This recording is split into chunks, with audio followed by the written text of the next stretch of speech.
Merci d'être avec nous pour ce supplément avec cette question donc cruciale. Combien de temps peut-on laisser nos enfants chaque jour devant un écran? Les professionnels de la santé tirent la sonnette d'alarme. Y a-t-il une dose à ne pas dépasser? Les enfants sont-ils en danger? Les professionnels donc de santé et du système éducatif s'inquiètent de l'impact des écrans sur les enfants. Avant de recevoir Lise Barthélémy et pédopsychiatre, voyez ce dossier préparé par Thierry Will et Valérie Banabera. Salle comble pour cette réunion à Montpellier sur les dangers de la surexposition des enfants aux écrans. Pédopsychiatres, orthophonistes, infirmières puéricultrices, psychomotriciennes, instituteurs, tous professionnels de la petite enfance témoignent. Les écrans ont envahi le quotidien des jeunes enfants et les conséquences sont inquiétantes.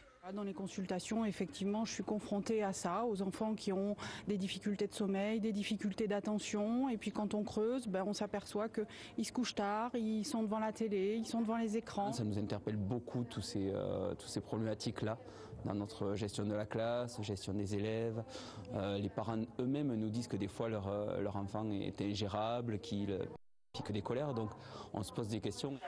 Les professionnels constatent une augmentation massive des consultations d'enfants de moins de 3 ans pour des retards de langage et des troubles de la communication, troubles pouvant aller jusqu'à une forme d'autisme pour les plus sensibles. Nocive, la surexposition aux écrans entraîne une véritable addiction, mais il y a une bonne nouvelle, il est possible d'en sortir. Si on arrive à cadrer bien les écrans rapidement sur un temps précis avec les parents, que les parents ont des limites bien définies, qui s'y tiennent, qu'on diminue clairement le temps d'écran, l'enfant réussit à rentrer dans une communication, il recommence à jouer, il recommence à être en interaction avec sa famille, avec ses pairs, etc. Donc c'est réversible et c'est rapidement réversible, mais il faut bien s'y tenir. S'y tenir, c'est ce que réalise Fénie, orthophoniste sensibilisée à la question. Il y a 1 an, c'est elle qui a craqué. L'année dernière, au moment des grandes vacances, sans arrêt, elle me tournait autour en me disant on peut regarder la télé, on peut regarder la télé, on peut regarder la télé. Et puis au bout d'un moment, je me suis dit, moi, toutes les vacances comme ça, elles entreprennent rien, elles sont là à tourner autour de moi et la seule chose qu'elles attendent, c'est que j'en ai assez, que je craque et que je dise allez regarder la télé. Donc du coup, on s'est réunis et j'ai dit voilà, on a la télé, on la met plus et vous faites autre chose. Et très rapidement, chacune a réorienté son attention sur des activités plus créatives. Quand on s'ennuie, moi j'aime bien m'ennuyer, comme ça je joue à un autre jeu que j'ai jamais joué et du coup c'est bien. C'est vrai, il y a beaucoup de bêtises qui passent à la télé, donc puis c'est mieux de faire des choses, d'aller se promener tout ça, que de rester enfermé à la maison à rien faire.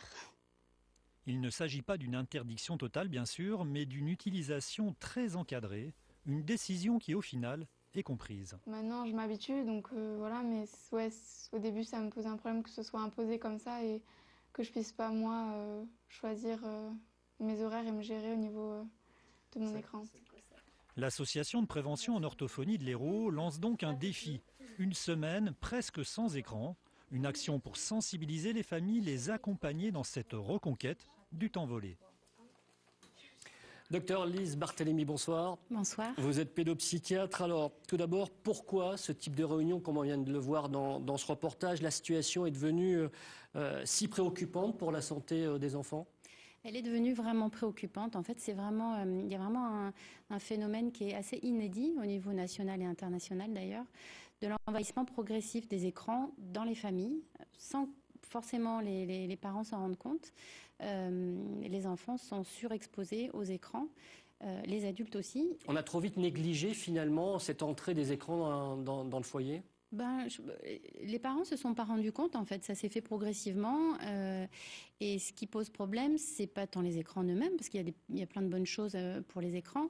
C'est vraiment la quantité de temps et la dépendance dans laquelle se retrouvent les enfants. Alors justement, pour que ça soit clair pour les parents, à partir de quelle dose il y a danger pour l'enfant et à partir de quel âge ?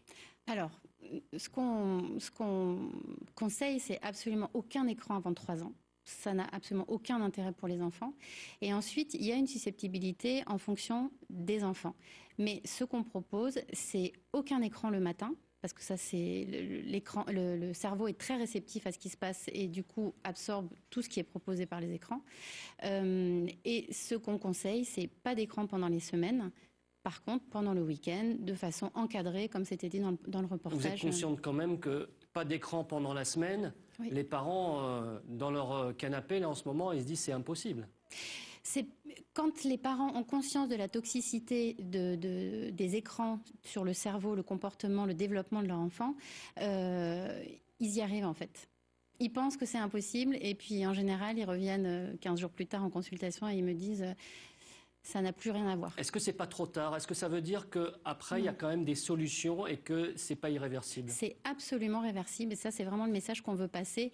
Les écrans sont là et c'est très bien qu'ils y soient. Ce qu'il faut, c'est s'en servir correctement et c'est absolument réversible. Alors, évidemment, la première semaine est un petit peu tendue à mettre en place. Il faut vraiment accompagner, nous les professionnels, les parents, à accompagner leurs enfants, à jouer avec eux, à les amener dans la cuisine, à cuisiner avec eux, à plier le linge avec eux.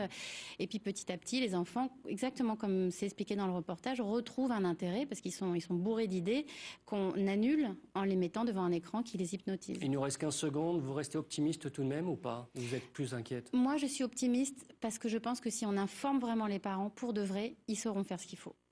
Merci beaucoup en tout cas d'avoir accepté notre invitation dans ce journal. Et puis évidemment, on y reviendra dans les prochaines émissions parce qu'évidemment, c'est crucial pour l'avenir de nos enfants. Merci beaucoup d'être venu. Merci. Voilà, c'est la fin de ce supplément. Merci de l'avoir suivi. Avant de se quitter, je vous propose de finir en lumière avec les illuminations de Montpellier. Dans un instant, vous allez le voir, la météo. Attention à la neige ces prochaines heures justement en Lozère. À suivre ensuite votre édition nationale. Demain, vous retrouverez Valérie Luxet à midi et Delphine Aldebert le soir. Excellente soirée à vous tous.